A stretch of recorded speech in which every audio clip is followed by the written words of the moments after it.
겉으로 보기에는 직장도 막 잘 다니시고 마감 같은 거 있으면 그것도 딱딱 맞춰서 하십니다. 그런데 정말 일만 하시는 분들이 많아요.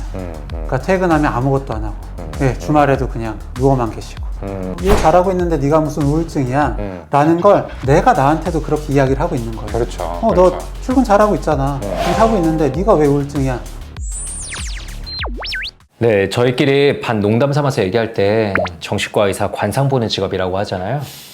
그런 의미에서 제가 두 분께 퀴즈를 드리겠습니다. 지금 화면에 있는 두 분 중에 어떤 분이 우울증 환자실까요? 일단은 왼쪽 분 같은 경우에는 이제 침대에서 고개를 좀 푹 숙인 채로 가만히 있는 모습이네요. 어떤 분위기를 봤을 때 조금 이제 다운되어 있고 침대 밖으로 좀 나오기 어려워하는 에너지가 좀 고갈된 상태일 수도 있겠다라는 생각이 듭니다. 네, 오른쪽은 이제 회사 출근을 하셨어요. 이제 목걸이도 이렇게 하고 계시고 그러는데 굉장히 지금 눈빛이 어디를 보고 있는지 모를 정도로 좀 공허해 보이는 그런 직장인 분이시네요. 표정도 없고 좀 지쳐 보인다. 네, 보통은 이제 우리가 왼쪽에 있는 상태, 그러니까 침대에 가만히 있는 상태를 우울증으로 생각하기 쉽죠? 저는 정신과 전공이 전연차 때 지금 돌이켜보면 굉장히 부끄럽지만 회사에 다니고 일상생활을 하고 있다라고 하면은 아, 이분은 우울증 아니다라고 생각했던 적도 있어요. 왜냐하면 뉴로베지터티브 심텀이라고 하죠. 정말 식물처럼 누워서 지내고 온몸에 아무 기운 없는 환자분들의 모습을 너무도 강렬하게 봤기 때문에 이게 우울증이다라는 그 티피컬한 이미지가 제 머릿속에 박혀버렸던 거예요. 네, 근데 저희가 요즘 만나는 환자분들은 많이 다르죠. 그죠. 진료를 볼수록 굉장히 다양한 스펙트럼의 우울증 환자분들이 존재를 하는구나. 굉장히 다양한 모습으로 나타날 수 있구나. 이런 생각들을 좀 하게 되는 것 같아요. 네, 우리가 이제 우울증 하면 생각하는 대표적인 어떤 오류, 착각이 두 가지 정도 있는 것 같아요. 일단 첫 번째는 우울증 하면 항상 슬픈 상태다. 네, 라는 거. 근데 요거는 이제 저희가 아니다라는 걸 좀 다른 영상에서 좀 말씀을 드렸었고요. 네. 두 번째 이제 지용 형이 얘기한 그런 부분인데 잘 웃거나 잘 일을 하면 우울증이 아니다. 이렇게 생각을 하는 것도 어떻게 보면 착각 중에 하나일 수 있는 겁니다. 마치 주변에서 볼 때는 뭐 그냥 아무 일 없는 것처럼 잘 일하고 회사를 잘 멀쩡하게 다니고 사회생활하고 있는 사람들 중에도 우울증 환자분들은 많이 섞여 있습니다. 네. 그래서 병원에 오시는 분들 중에 이제 주변에 안 알리고 있다가 더 상태가 이제 심해져서 가족이나 주변 분들에게 오픈했을 때 야, 네가 우울증 환자면 나도 우울증이겠다. 그런 얘기들. 네, 이렇게 겉으로는 일상생활은 잘 유지하는 것 같지만 감정적으로는 무기력하고 공허함이 지속되는 상태이신 분들이 참 많이 계실 거예요. 아마도 영상을 보시는 분 중에서도 꽤 많은 분들이 해당이 되지 않을까 싶은데 이런 이제 경우를 두고 저희가 고기능 우울증이라는 용어를 사용을 하게 되죠. 이 고기능 우울증이라는 거는 사실 DSM-5 그 정신과 공식 진단 교과서에 나오는 얘기는 아니죠? 그렇죠. 아닙니다. 그렇지만 이제 겉으로는 뭐 직장, 학교, 인간관계 이런 일상생활들을 뭐 이제 문제 없이 때로는 어떻게 보면 좀 잘하시는 분들도 계세요. 그럼에도 이제 내면에는 깊은 어떤 우울감이라든지 뭐 무기력감, 피로 이런 것들을 만성적으로 겪는 이런 상태를 뭐 이제 고기능 우울증이다라고 이야기를 하기도 합니다. 그래서 왜 고기능이라고 부르냐면은 어쨌든 해야 할 일들은 계속 해내고 있어요. 그리고 책임감도 강합니다. 그래서 주변에서는 문제가 없어 보이기 때문에 고기능, 네가 무슨 문제가 있어, 기능적 없으니까 우울증이 아니지라고 하지만 그분의 마음속, 그분의 뇌 상태에서는 어쨌든 우울증인 경우들이 많아요. 그래서 오늘 저희가 정신과 의사가 보는 고기능 우울증의 핵심 신호에 대해서 말씀드리려고 합니다. 네, 그러니까 이 말을 자주 한다면 좀 고기능 우울증일 수 있다라는 건데요. 한 세 가지 정도 말씀드릴 거예요. 일단 첫 번째는 이겁니다. 뭐 즐거운 건 아닌데 그냥 하기는 해요. 네, 이렇게 얘기를 하시는 거죠. 저는 이런 식으로 많이 들어요. 아, 그냥 다 이렇게 사는 거 아니에요? 원래 회사원 산다는 게 이렇게 재밌는 거 없고 그냥 다 이렇게 사는 거 아닌가? 라고 얘기를 하시는데 절대 다 그렇게 사는 거 아니죠. 그렇죠. 그리고 이제 중요한 거는 뭐 할 일에 대해서는 그렇게 얘기할 수 있는데 본인이 좀 즐겁게 하는 뭐 취미라든지 어떤 활동들에 대해서도 이런 식으로 좀 얘기하시는 경우들이 많아요. 그냥 뭐 하던 거니까 하죠. 네, 뭐 크게 그렇게 재밌다기보다는 뭐 할 일이 없으니까 하죠. 이런 식으로 이제 표현을 하시는 거죠. 예전에 이런 좋아하던 일들에 대해서도 더 이상 흥미나 기쁨이 크게 느껴지지 않는 일종의 좀 무쾌감 상태다. 이렇게 얘기를 해볼 수 있을 것 맞아요. 같아요. 그래서 이제 겉으로 보기에는 직장도 막 잘 다니시고, 네, 뭐 약속도 잘 지키고, 마감 같은 거 있으면 그것도 딱딱 맞춰서 하십니다. 그런데 정말 일만 하시는 분들이 많아요. 그러니까 퇴근하면 아무것도 안 하고, 네, 주말에도 그냥 누워만 계시고, 네, 이런 분들이 좀 고기능 우울증일 수 있는 거죠. 두 번째로는 이런 말들도 많이 하십니다. 아, 뭐 이 정도는 누구나 다 하지 않아요? 뭐 저는 사실 그렇게 별로 대단하지 않아요. 라는 얘기하실 때가 많아요. 그러니까 객관적인 성취를 분명히 이뤄내요. 뭐 직장에서도 좋은 평가를 받기도 하고 자기 커리어, 자기 분야에서는 막 계속 커리어를 잘 쌓아가시기도 합니다. 심지어 우울증인데도 이건 진짜 우울증이에요. 제가 보면은 어쨌든 그분의 마음속에서는 계속 만성적인 막 자살 사고도 있고 엄청 불안하고 막 이런데도 만들어내고 있단 말이에요. 그래서 칭찬을 해드리면 절대 그 칭찬을 받아들이지 않아요. 이분들 마음속에서는 스스로에 대한 어떤 가혹한 평가, 과도한 죄책감, 공허함이 지속되고 있기 때문인 거거든요. 그러니까 스스로에 대한 어떤 부정적인 생각이 활성화되어 있기 때문에 본인이 이룬 성취에 대해서도 객관적으로 바라보기보다는 평가절하를 하는 이런 상태다라고 생각을 할 수 있겠네요. 그러니까 좀 우리가 스스로도 칭찬해내야지. 전에 영상에도 얘기한 적이 있는데 우리가 스스로 칭찬해야지 그게 다음에 뭔가를 더 이끌고 나가는 원동력이 되잖아요. 근데 이분들은 그게 안 되는 거예요. 그러니까 왜 하는지도 모르는데 그냥 계속 끌려가면서 하고 있는 거죠. 이런 경우는 이분들의 이제 보상회로 이 자체도 뇌에서 좀 둔화되어 있는 거라고 볼 수 있어요. 보상회로와 관련된 부분의 기능이 좀 저하돼서 도파민 예측 보상이 좀 감소돼 있고 그래서 한 거에서도 뭔가를 느끼지 못하고 새로운 거를 더 자극적으로 쫓지도 않고 이런 상태라고 볼 수 있죠. 네. 그리고 이게 일적인 부분에서만 그러면 좀 번아웃인가? 라고 생각을 할 수 있는데, 일뿐만 아니라, 네, 다른 일상, 다른 인간 관계에서도 전반적으로 이런 스스로에 대해서 좀 비난하는 그런 목소리가 커집니다. 그렇죠. 어쨌든 이제 보상회로가 둔화되어 있기 때문에 이제 쾌감이라든지 동기부여 같은 것들이 잘 되지 않고 그에 반해서 해야 될 일들은 계속 해야 된다는 생각들을 굉장히 강하게 가지시기 때문에 이분들은 아이러니하게 이 전전두엽이라는 부위가 좀 과다하게 활성화되어 있는 경우들도 존재를 합니다. 그러니까 이성적인 사고에 의해서 해야 돼, 참아야 돼. 이렇게 스스로를 좀 계속 의지만으로 좀 끌고 가려고 하는 거죠.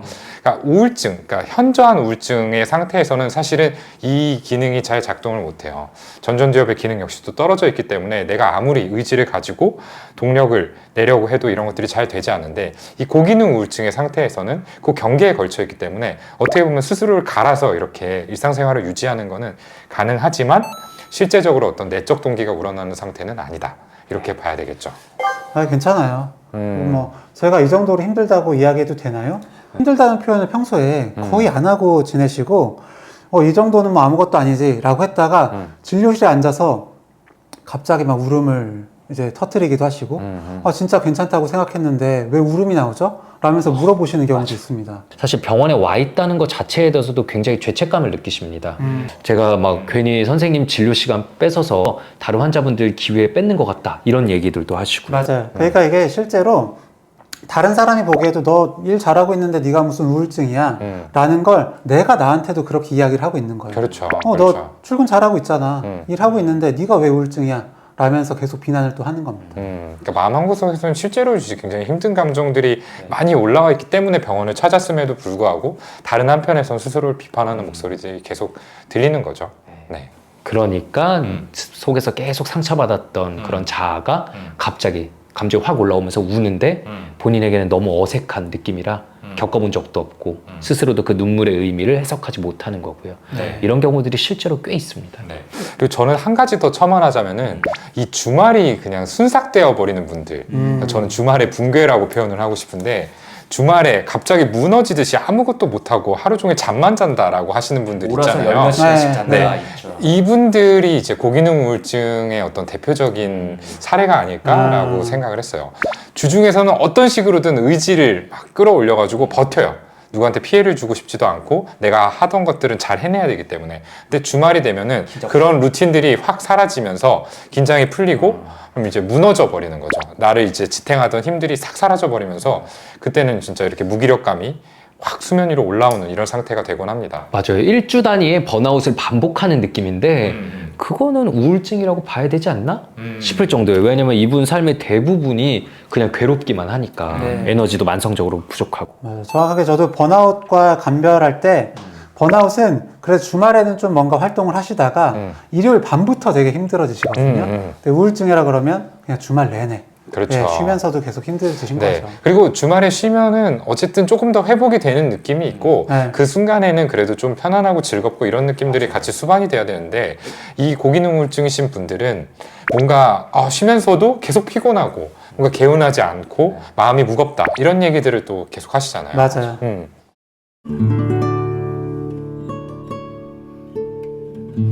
일단 제일 중요한 부분은 이제 일상 기능의 유지 여부겠죠.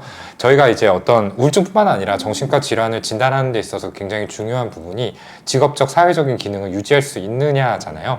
그래서 우리가 일반적으로 생각하는 우울증들은 이 기능이 이제 무너진 상태이죠. 근데 기능이 이제 떨어졌다, 무너졌다라고 할 때 일반적으로는 뭐 직장 생활에서 업무 수행의 효율이 현저히 떨어졌다. 내지는 반복적으로 뭐 조퇴나 결근 같은 걸 하게 된다. 이제 이런 사인들을 생각을 하잖아요. 근데 반면에 이제 고기능 우울증인 분들은 저희가 방금까지 말씀드렸던 것처럼 겉으로는 이 기능상의 어떤 제한이나 어려움이 잘 드러나지 않죠. 뭐 결근 같은 문제들도 이제 뭐 거의 없는 경우들이 대부분이고요. 다만 이런 경우들은 좀 많이 보는데 같은 걸 하더라도 좀 시간이 많이 걸리는 그렇죠. 네, 그런 시간들이 있습니다. 그래서 전 같으면 그냥 금요일 밤까지면 끝낼 수 있는 건데 막 주말에 출근을 하셔야지만 그렇죠. 끝내서 주변에서 볼 때는 그냥 일 잘하네 하는데 스스로가 볼 때는 분명히 좀 떨어진 거예요. 효율이 떨어진 거죠. 그러니까 네. 인풋을 더 많이 넣어야 되는 거예요. 그리고 사실은 이 고기능 우울증이 또 본인이 원래 가지고 있던 기능이 좀 좋았던 분들 있잖아요. 일도 잘하고 뭐 인지적으로도 좀 뛰어나고 센스도 좋은 분들, 이런 분들한테서 또 흔하게 나타날 수밖에 없는 게, 이런 분들은 기능이 설사 떨어졌다라고 하더라도 베이스라인이 위에 있기 때문에 내려온 것들을 주변에서 좀 캐치하기가 어려워요. 그리고 객관적인 관점에서도 여전히 이 기준점보다는 좀 위쪽에 존재하기 때문에 이분의 기능이 확실하게 좀 떨어졌다라고 판단하기 좀 어려운 상황들이 있거든요. 네. 근데 이분 자체로만 놓고 보면은 좀 떨어졌다라고 봐야 되는 거죠. 너무 괴로워하죠, 그분들은 또. 그렇죠. 본인들은 굉장히 좀 답답해하고 힘들어하지만 주변에서는 잘 알아차지 못하는 게 좀 이런 케이스들일 것 같아요. 네. 그리고 저는 또 말씀드리고 싶은 게 이 시간 패턴에 있어서 일반적인 우울증과 이 고기능 우울증의 차이가 있다라는 건데, 일반적인 우울증은 사파성으로 에피소드식으로 이렇게 오게 됩니다. 그래서 한번 이렇게 힘들어지고 악화가 됐다가 이제 회복이 또 되죠. 근데 이분들은 어떻게 보면 참기, 견디기의 전문가들이세요. 그래요. 그래서 이 우울증 자체가 굉장히 만성적이고 오래 지속이 되고, 네. 그래서 좀 내가 문제가 있구나라는 걸 알아차리는 것도 늦을 수밖에 없습니다. 그래서 그냥 다들 이렇게 사는 거 아닌가요? 인생이 원래 고통이라잖아요. 이러면서 그냥 버티시는 거죠. 어떻게 보면 이제 성격적인 요소 때문에 감춰지는 우울증이다, 이렇게 볼 수도 있을 것 같아요. 네. 책임감이 지나치게 강하고 감정 표현을 조금 잘 하지 못하시는 성격적인 특성을 가지신 분들한테 호발할 수밖에 없는 그런 질환이 아닐까 싶네요. 그래서 이분들은 일반 우울증에 보이는 강한 슬픔, 절망감, 눈물이 가만히 있어도 뚝뚝 떨어지고 감정 표현, 막 이 충동성이 격렬해지는 것과 반대로 감정이 둔마되고 공허하고 무감각하고 그냥 아무 느낌 없죠. 네, 그래서 주변에서 알아보기 힘듭니다. 네, 그러면 이제 이 고기능 우울증에서 좀 벗어나는 방법은 또 일반 우울증과는 좀 다른 측면이 있을 거예요. 그거에 대해서 한번 얘기를 해보죠.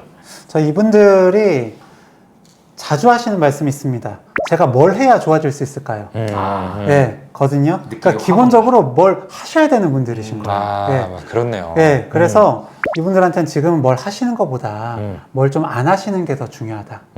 쉬셔야 된다 벌써 말씀을 드리거든요. 그러니까 지금 회복 시스템을 먼저 조금 더 잘 가동할 수 있도록 푹 쉬시는 게 첫 번째라 봅니다. 저는 이제 2가지 정도의 방법을 말씀드리고 싶은데, 저희가 이제 흔하게 권유드리는 방법 중에 칭찬 일기가 있죠. 날 하루 중에서 내가 잘 해냈던 거를 한 3가지 정도를 적어봐라 라고 말씀을 드리는 건데요. 보통 처음에 적으라고 하면은 잘 못 적어요. 난 잘한 게 없다 근데 여기서는 기준점을 좀 낮춰야 돼요. 그날 그날에 막 내세울 만한 성취를 하는 사람들은 사실 거의 없어요. 네. 다만 내가 힘든 상황에서도 내 루틴들을 무너뜨리지 않고 잘 해냈다라고 한다면은 그런 것들도 충분히 칭찬할 만한 거리가 되는 거거든요. 이분들은 그건 당연한 거 아니냐, 그건 칭찬할 만한 일 아니다 라고 하시지만 당연한 걸 해낸 것도 굉장히 칭찬할 만한 일이죠. 맞아요. 이 당연한 거라는 없다. 네, 이런 것들을 해내는 것도 충분한 노력이 필요한 일이다. 라는 관점으로 좀 스스로를 바라볼 필요가 있습니다. 그래서 사소한 거라도 좋으니까 그날 하루 동안에 내가 잘 해냈던 나의 일상은 뭐가 있을지를 돌이켜봐서 적어보는 거를 좀 해보셨으면 좋겠고요. 또 하나는 이제 가까운 친구나 지인이 나와 같은 상황에서 고민을 털어놓았을 때 어떻게 조언을 해줄 것인가를 생각해 보자. 라고 하는 거예요. 이렇게 얘기를 하면은 되게 이분들은 따뜻한 얘기들을 하세요. 네가 힘드니까 이만큼 한 것도 정말 잘한 거야. 괜찮아. 지금도 노력 정말 많이 하고 있잖아. 쉬어도 돼. 라는 얘기들을 하는데 스스로한테. 그 얘기를 스스로한테는 못 하는 거죠. 네. 그래서 대상을 치환을 해서라도 의도적으로 이런 생각들을 떠올려서 스스로한테 얘기를 해볼 수 있도록 하는 게 좋은 것 같습니다. 거기서 더 이어지면은 거대한 댐처럼 막혀있던 감정 억제 패턴이 조금씩 깨지는 경우들이 있습니다. 이분들은 이제 힘들 때도 항상 부정하고 억제, 억압하는 것만을 미덕으로 좀 느끼면서 살아오셨던 분들인데요. 때로는 감정을 드러내도 된다. 그게 나쁜 일이 아니고 나에게 뭐 특별히 확 좋아지는 것 같은 느낌이 없더라도 되게 당연하고 자연스러운 거다라는 경험들을 어떻게든 만들어주는 게 좀 중요합니다. 그래서 진료실에서도 그냥 있는 그대로의 감정을 조금만 더 꺼내시기를 기다리면서 말없이 기다리는 경우도 있고요. 이런 감정들을 좀 자극할 수 있도록 저는 그냥 감정이 좀 자극될 수 있는 영화나 책 같은 것들도 저는 그냥 좀 보시도록 말씀드릴 때도 있어요. 네. 저는 이제 마지막으로 좀 말씀드리고 싶은 게 있는데, 일단 저희가 이렇게 영상을 촬영을 했잖아요. 이거는 내가 힘들 수 있는 거고 충분히 혹은 병일 수 있는 거구나라는 걸 좀 아셨으면 해서 만들 거거든요. 어떤 사람은 야 저놈들도 환자 만들어서 병원 오게 만들려고 이런 영상 촬영하는구나 하실 수도 있어요. 그게 아니라는 거. 네. 얼마든지 겉으로 봐서는 잘하고 있지만 무너져 있을 수 있다는 걸 꼭 알고 인정하고 수용하고 이해해 주셨으면 좋겠습니다.